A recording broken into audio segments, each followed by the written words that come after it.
Aku bukan menantu sampah. Bab 907 demi hari ini. Orang-orang kuat lainnya yang berlutut di tanah, juga tampak pucat, dan menatap Marson. Jika bukan karena kekuatan spiritual mereka disegel, meskipun mati mereka juga akan melawan Rocky. Berapa banyak energi yang dibutuhkan untuk berlatih ke tingkat Jindan? Banyak orang yang menghabiskan sepanjang hidupnya juga tidak bisa mencapai basis latihan tingkat Jindan. Mereka bisa dikatakan sebagai orang yang paling kuat, tetapi saat ini mereka jatuh ke dalam jebakan Rocky. Beberapa orang kuat itu berdiri, dan mencoba melawan. Rocky tidak memberikan mereka kesempatan sama sekali. Dia terus mengeluarkan jurus. Dengan beberapa teriakan parah, beberapa orang kuat tingkat Jindan memuntahkan darah, dan jatuh ke tanah, muka mereka pucat. Abis. Latihan yang mereka habiskan seumur hidup untuk mendapatkannya, dihancurkan begitu saja. Mata Marson juga berkedip, dan ingin membunuh. Bocah ini melenyapkan beberapa orang kuat sekaligus dengan cepat. Ini sama saja memutuskan kekuatannya. Gerakannya cepat, sama sekali tidak ada jeda. Dia menyesal sekarang.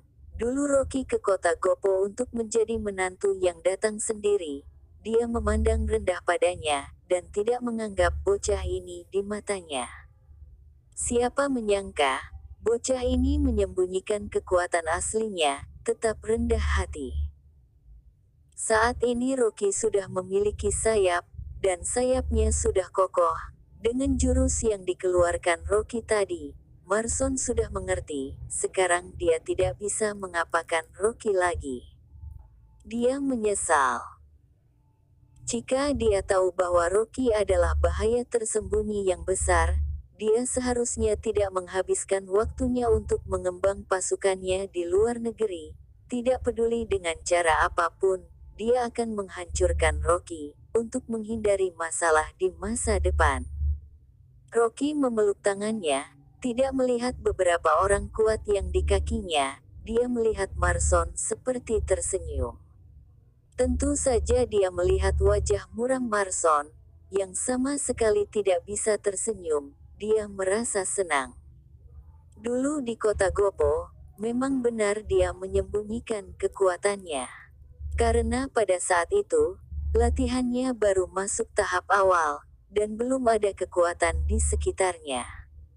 Tapi sekarang, dia tidak hanya memiliki latihan yang kuat, tetapi juga memiliki kekuatan yang tak terhitung di belakangnya.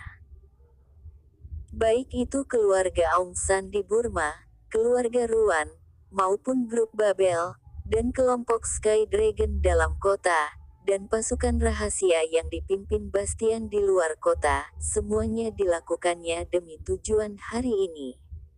Apakah benar berpikir bahwa, dulu dia hanya berkeliaran di luar, dan bermain-main saja? Tidak, itulah yang dia persiapkan untuk saat ini. Untuk melawan Marson, Rocky telah merencanakannya selama bertahun-tahun. Yang ditunggu-tunggu, adalah hari ini. Pada saat ini, pria berambut kuning yang kuat menyeret sebuah tubuh berlumuran darah masuk, dan melapor kepada Marson. Direktur Rocky, botak sudah dieksekusi, dan ditembak mati di tempat. Marson menelan amarahnya dengan keras, dan berkata kepada Rocky, ini adalah penjelasan yang kamu inginkan, cukup mengimbangi. Petik 2. Setelah berbicara, dia berteriak dengan cemberut, ayo pergi. Petik 2. Setelah berbicara, Marson berbalik, dan berjalan keluar pintu dengan penuh amarah. Wajah Fiska sedikit hitam, ketika dia hendak menyuruh orang menghentikannya. Tapi Rocky yang di sampingnya menggelengkan kepalanya, dan berkata, biarkan saja, Bibi, biarkan Marson pergi. Ini benar-benar tidak masuk akal. Fiska mengepalkan tinjunya dengan marah, dia datang ke Jinbi hari ini, untuk menunjukkan padaku. Untungnya ada kamu di sini. Jika Marson membawa pergi Pak Tua secara paksa, dan kemudian mengancam aku dengan menggunakannya, ingin mengambil perusahaan Gria, aku benar tidak tahu apa yang harus aku lakukan. Rocky berkata dengan suara yang dalam, sekarang yang paling penting adalah kondisi kakek, jika terus bertarung, akan mengganggu kakek.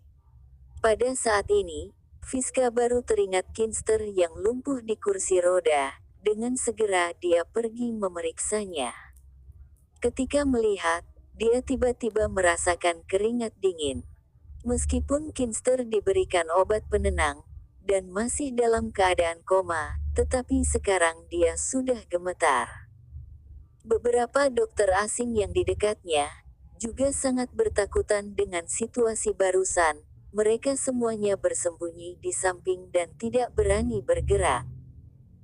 Dan Master Ahfun, demi melindungi Kinster dalam kekacauan, dipukuli dengan pipa baja oleh seseorang yang tidak dikenal, sampai berdarah, dan duduk di tanah dengan memegang kepalanya.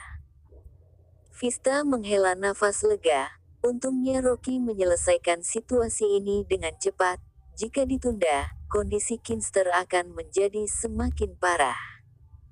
Visa mengabaikan Rocky, dan berkata dengan cepat, aku akan menemani Kinster, dan Master Ahfun ke rumah sakit untuk perawatan. Setelah berbicara, dia buru-buru membawa orang-orang itu pergi, dan diantar ke rumah sakit oleh pengawal militer Gria. Rocky juga segera meninggalkan Jinbi, dan bergegas kembali untuk menemui istrinya. Tadi dia tidak menghentikan Marson, karena dia menemukan bahwa seorang lelaki tua kurus yang berdiri di sisi kanan Marson tidak melakukan apapun dari awal hingga akhir. Lelaki tua itu, dia bahkan tidak bisa melihat basis latihannya. Bahkan Rocky tidak bisa melihat basis latihan lelaki tua itu. Ini hanya menunjukkan bahwa basis latihan lelaki tua itu berada di atas tingkat Jindan, yang jauh lebih tinggi daripada orang-orang kuat yang dibawa Marson. Jika dia benar-benar melakukan sesuatu terhadap Marson, mungkin saja lelaki tua itu akan bertindak. Jika kedua pihak benar bertarung, tidak hanya Jinbi ini, tetapi juga daerah sekitar 10 mil dari sini juga akan terpengaruh. Ada begitu banyak orang biasa di keluarga Lin, Kinster dan dokter yang tidak mempunyai kekuatan, Master Ahfun yang mahir dalam Feng Shui, namun tidak memiliki keterampilan latihan. Dan penduduk di sekitar Jinbi, semuanya adalah orang biasa.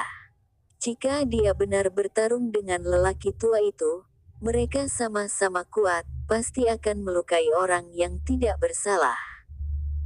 Tapi kali ini, Rocky mengalahkan beberapa orang kuat yang bertingkat jin dan ketika bertindak, Marson pasti merasa tidak senang, dan akan sangat marah ketika pulang. Secara keseluruhan, kali ini Marson datang untuk menunjukkan, dia tidak mendapat keuntungan, malah kehilangan beberapa orang kuat, mereka sama sekali tidak rugi.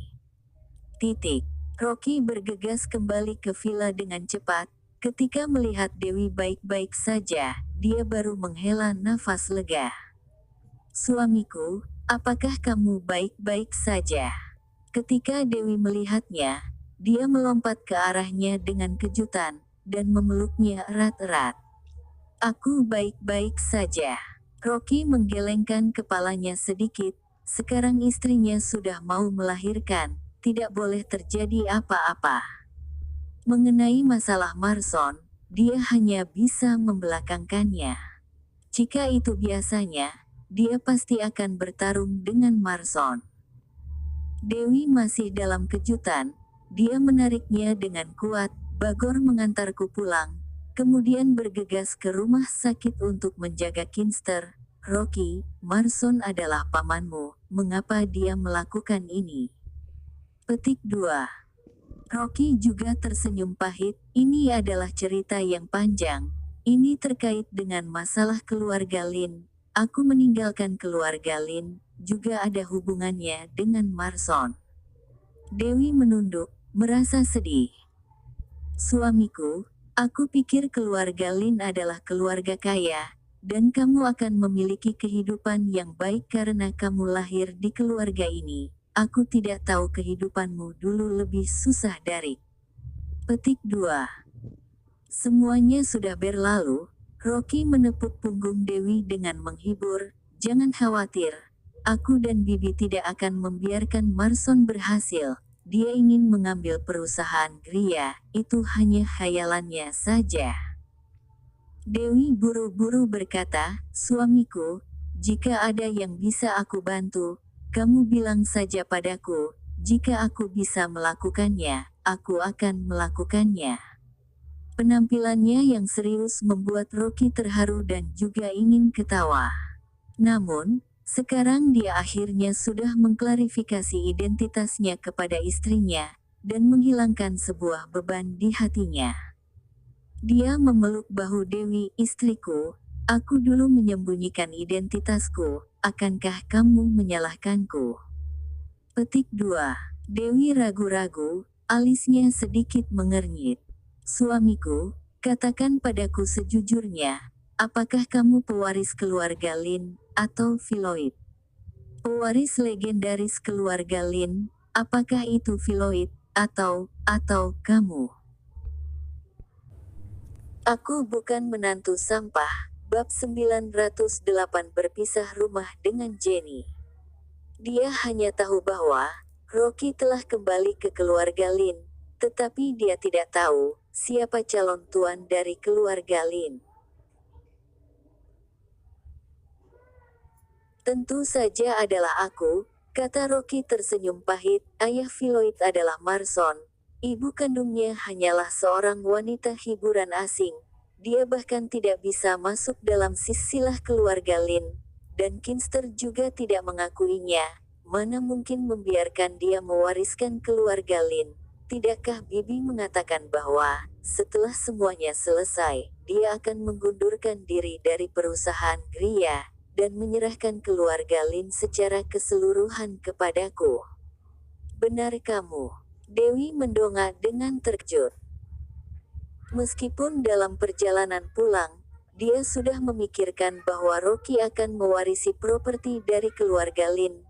Namun dia pikir Rocky hanya akan mewarisi sebagian saja, tidak menyangka bahwa perusahaan Gria juga akan diserahkan kepada Rocky di masa depan. Berita berat ini, mustahil baginya untuk tidak terkejut. Tak disangka suami yang dia anggap sebagai tidak berguna dulu, ternyata adalah pewaris keluarga teratas di negara ini. Ini seperti mimpi saja. Rocky, benarkah kamu kembali ke keluarga Lin? Dan akan mewarisi keluarga Lin? Petik 2. Dengan suara yang tajam, Jenny seperti lalat yang ketemu darah, menuju kemari dengan penuh senyuman, dan melihat Rocky dari atas ke bawah. Menantu, apa yang kamu katakan itu benar. Itu berarti bahwa semua properti keluarga Lin akan menjadi milikku di masa depan. Petik 2. Meskipun Rocky ingin mengabaikan Jenny, tetapi dia mengangguk dengan tenang. Dia telah menipu istrinya selama bertahun-tahun, dia tidak ingin menipunya lagi. Hahaha, kaya, aku akan menjadi wanita kaya, sungguh menyenangkan. Jenny tiba-tiba mengeluarkan jeritan tawa seperti ayam sedang bertelur, dan jatuh di sofa dengan kegirangan. Di depan matanya, sepertinya ada gunung emas, menunggunya untuk mengambil. Benar di luar dugaan, menantu yang dulunya dianggap tidak berguna, sekarang berubah menjadi pewaris keluarga pertama di Yuga. Jenny tertawa seperti orang gila, tertawa terengah-engah. Dia harus segera memposting di sosial media, untuk memamerkannya, membiarkan sister tua yang memandang rendah dirinya, melihat betapa kayanya dia Jenny. Tepat ketika Jenny sangat senang, Dewi mengerutkan dahi dan berkata, Ibu, kamu jangan terlalu senang, sekarang Rocky masih belum bisa menjadi pewaris keluarga Lin. Kata-katanya, seperti baskom dengan air dingin, jatuh langsung ke kepala Jenny. Jenny membeku sesaat, tiba-tiba melompat dari sofa, memandang Rocky, dan memarahinya, apakah kamu telah memprovokasi Kinster? Ayo, aku membawamu ke keluarga Lin sekarang, berlutut untuk meminta maaf. Petik 2. Dewi menghentikannya, dan menjelaskan, sekarang Paman Rocky kembali dari luar negeri, dan dia dengan sengaja mencoba untuk merebut properti keluarga Lin. Jika mereka berhasil, Rocky tidak akan bisa menjadi pewaris keluarga Lin lagi. Ibu, sekarang kamu jangan membuat kacau Rocky lagi. Apa, tidak bisa menjadi pewaris? Wajah Jenny berubah menjadi hijau ketika dia mendengarnya. Ternyata hanya membuatku senang. Aku tahu orang yang tidak berguna ini hanya membual. Mana mungkin dia bisa menjadi pewaris keluarga Lin? Pewaris itu jelas adalah Tuan Muda Filoid. Petik 2. Benar membuatnya sangat marah. Dia mengira orang yang tidak berguna ini sekarang berubah menjadi kaya, berubah menjadi pewaris keluarga Lin. Tidak menyangka ini hanya omong kosong. Jenny sangat marah dengan kedua tangan di pinggulnya, dan menatap Rocky dengan kejam. Kamu ini orang yang tidak berguna, apakah kamu terlalu tergila-gila dengan uang? Aku heran, mana mungkin kamu bisa menjadi pewaris keluarga Lin? Putriku, kamu jangan percaya apa yang dikatakan orang ini, dia hanya membuatmu senang. Melihat penampilan Jenny yang terobsesi dengan kekayaan, Rocky merasa jijik. Wanita ini tidak bisa diobati lagi, tadi sore baru membuat marah Adrian sehingga penyakit lamanya kambuh, jika istrinya mau melahirkan, dan Jenny masih begitu, tidak tahu apa yang akan terjadi. Rocky berkata dengan dingin, Jenny, aku sudah memutuskannya. Aku akan mengantarmu kembali ke kota Gopo. Apa, kamu ingin menyuruhku pergi? Jenny tercengang sejenak, dan tiba-tiba dia melompat dan berteriak, aku tidak mau pergi, kamu tidak punya hak untuk mengusirku. Dewi juga terkejut, dia bertanya langsung kepada Rocky, kamu benar ingin mengantar ibuku pulang ke kota Gopo? Petik 2. Rocky mengangguk dengan wajah tenang, istriku, sekarang adalah waktu yang sangat darurat, demi keamanan kamu beserta ayah dan ibu, lebih baik mengantar mereka pulang ke kota Gopo, dan kamu melahirkan di kota sahaja, aku akan mengirim staf lebih untuk menjaga keselamatanmu. Dewi mengerutkan dahi, dia tahu apa yang dikatakan Rocky benar. Selain itu, baru-baru ini telah terjadi banyak hal, meskipun dia memberitahu Jenny, dengan karakter Jenny sendiri dia pasti tidak akan percaya. Aku tidak mau pergi, kamu orang yang tidak berguna jangan berpikir untuk mengusirku. Jenny tidak tahan, duduk di sofa mengeluarkan keterampilannya, marah, menangis dan berteriak. Dulu jika Jenny berteriak dan menangis, Dewi akan melunak dan menyetujuinya, tapi sekarang dia harus bersikeras. Dia berkata kepada Jenny, Ibu, Rocky berbuat gini juga demi kebaikan kalian. Kali ini, kamu dan ayah, beserta paman dan tante kembali ke kota Gopo duluan saja. Petik 2. Dewi bertekad kali ini, dan juga ketika dia melihat kelakuan Jenny di Jinbi keluarga Lin, menyebabkan penyakit Kinster kambuh, dia sudah membuat keputusan. Dia tidak akan membiarkan Jenny berada di sini lagi. Ibunya telah menyebabkan cukup banyak masalah untuk Rocky. Sekarang adalah waktu yang darurat, dia tidak bisa menyusahkan Rocky lagi. Jenny berpikir jika dia marah akan berhasil, tidak menyangka putrinya membantu Rocky, tiba-tiba merasa putus harapan, dan berkata dengan kasihan, putriku, apakah kamu tidak mau ibumu lagi? Petik 2. Melihat tatapan air mata Jenny, hati Dewi merasa sakit dan sedih. Bagaimanapun Jenny adalah ibu kandungnya, tetapi kelakuannya semakin parah baru-baru ini. Dia tidak bisa membiarkan suaminya menderita. Ibu, kamu kembali ke kota Gopo dengan ayah. Seterusnya aku dan Rocky akan sering mengunjungi kalian, dan pada saat itu kami akan memberikan kalian 10 juta yuan sebagai tunjangan hidup setiap tahun, dan kalian tinggallah di villa di kota Gopo. Rocky juga berkata pada saat yang sama, Ibu, tidakkah kamu menginginkan villa besar? Jika kamu dan ayah kembali ke kota Gopo, properti dan villa di Gopo aku akan menuliskan namamu. Melihat mereka berdua berbicara serentak, dan putrinya juga tidak mendengarkannya, Jenny tidak bisa berbuat apa, hanya berkata dengan paksa, aku akan mempertimbangkannya. Rocky takut dia akan menyesal, dan berkata, tunggu ayah kembali, kamu berdiskusilah dengan ayah dan paman mereka, aku memberikan kalian 3 hari untuk mempertimbangkannya.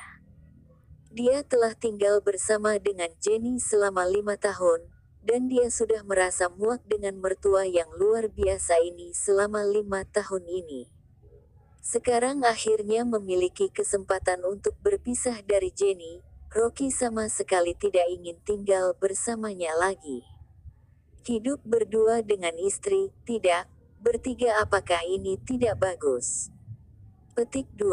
Setelah mengantar Jenny kembali ke tempat tidur, Dewi mengerutkan dahi dan menghela nafas.